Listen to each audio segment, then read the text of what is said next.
Okay, good morning to everyone. In the previous class, we were discussing about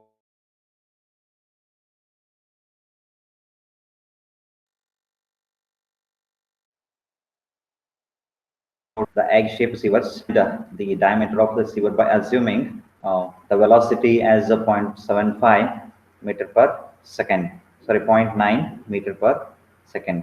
So then we'll start with the next uh,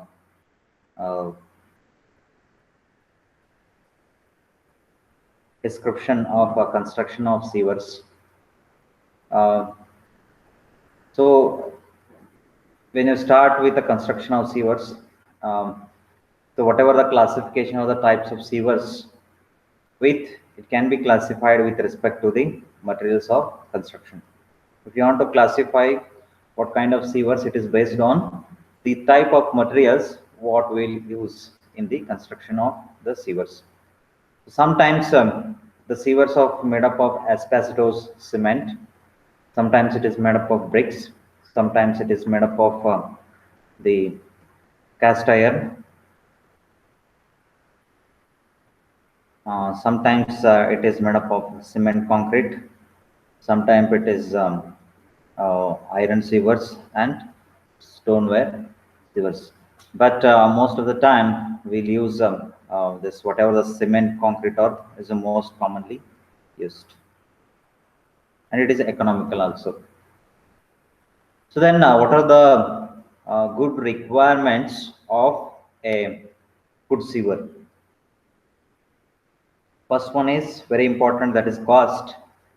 Why the previous the reinforced concrete or the cement pipe will be used means it is because of the only cost, and it has some durability also. The cost of the material from which the sewer is made should not be high. Costly materials will result in the laying of the costliest sewers. Second one is durability. Sewer should be durable and it should be last long. That is the thing. And it should not be a pervious. It should be impervious. Means should be a leak proof. Suppose if the sewer is flowing, most of the time what will happen is that if if it is pervious, then sewage will flow. Suppose assume that the sewer, it is a sewer, it is flowing. Suppose if it is any leakage will be there, then when it will start leaking, assume that if side by side line, if any water pipeline is there, then what will happen? Even if this is also leak, then what will happen is that it will come and it will join here. So once if it will come and join, it will contaminate the water body.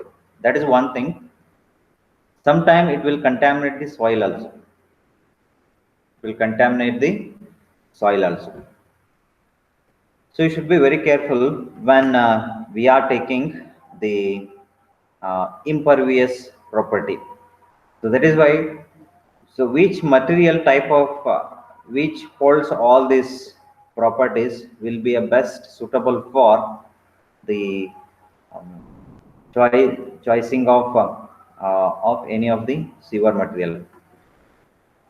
So it of course sometimes the infiltration will cause as well as sometimes exfiltration will cause, and whatever the it can be estimated by this property only. What we are speaking three, that's the first one cost, second one durability, and the third one is imperviousness. So for all this, whatever we have called the RCC, that is good. So sewer should be impervious enough to avoid these problems. So joints in sewer line should also be impervious. Not only the pipe, suppose if in between the joints will be there, for example, collars, what we are speaking about, if they are good, if you are bad, sometimes if your pipe is good, if the joints are not correct, most of the time the leakage is going to happen. So then one is resistance to corrosion. This is also very important property, because The corrosive quality of the sewage, resistance to corrosion is more important. Therefore, the material used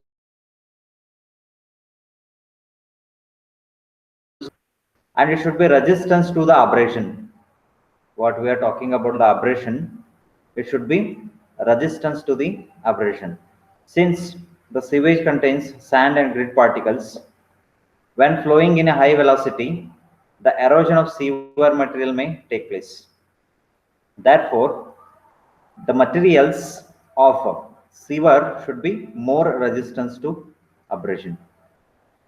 So then very important, this is weight.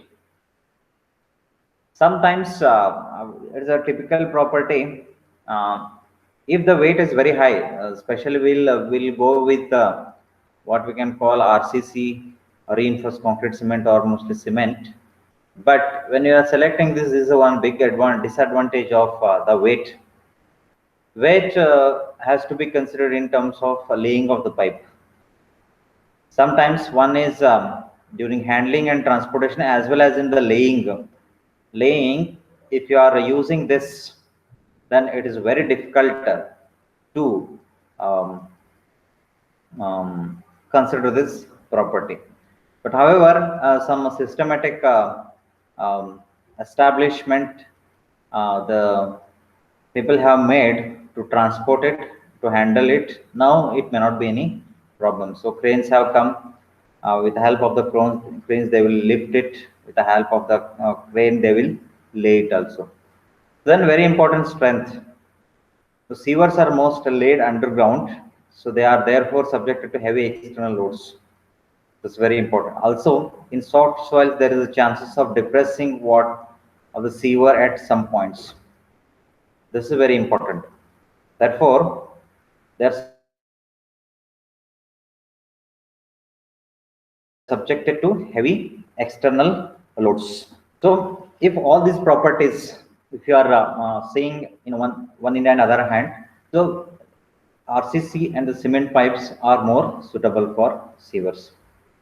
But after 30 years or you have to replace it because most of the time, once it is made up of reinforcement, it consists of steel and it is going to corrode after some time. So that has to be taken care of. So then this uh, joints in sewer. So first property of the joints, that is it should be watertight. What we were speaking earlier in the previous slide, we said that the joints, so it should be watertight and it should be easy to construct. That is the thing. It should be economical. That is the thing. Tree root should not be liable to penetrate. This is a common problem we'll observe in most of the blockage of the pipelines. Many times it is going to happen. The tree leaves are going to penetrate into the joints. Once it enter to the joints, so it will enlarge the pipe joints. Then automatically your whatever the joints will be there, it is going to damage. Then the leakage will start, and it should be resist to acidic, alkaline, and gaseous solutions in the sewage.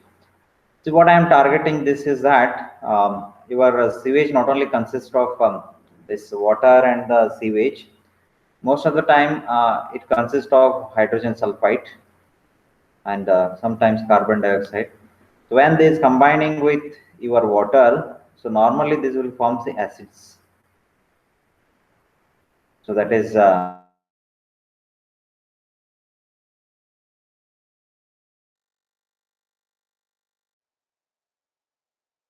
and some that also it will cause. When that is the condition is going to time, then normally whatever the reinforcement will be there, it will start it will start with a corrosion property. Then it is very difficult to increase the lifetime of the sewers. So then it should be flexible so that due to slight settlements in the sewer line, it should not be get damaged. Sometimes some settlements are going to happen in the earth crust. Sometimes if any Landslides, there's the one land. Landslide is one property um, where you can see that some of the settlements what we are talking about that is going to happen. If that conditions are happening in the earth crust, then whatever the joints are there, it should be durable. So these different types of joints we will discuss in the next class. Thank you.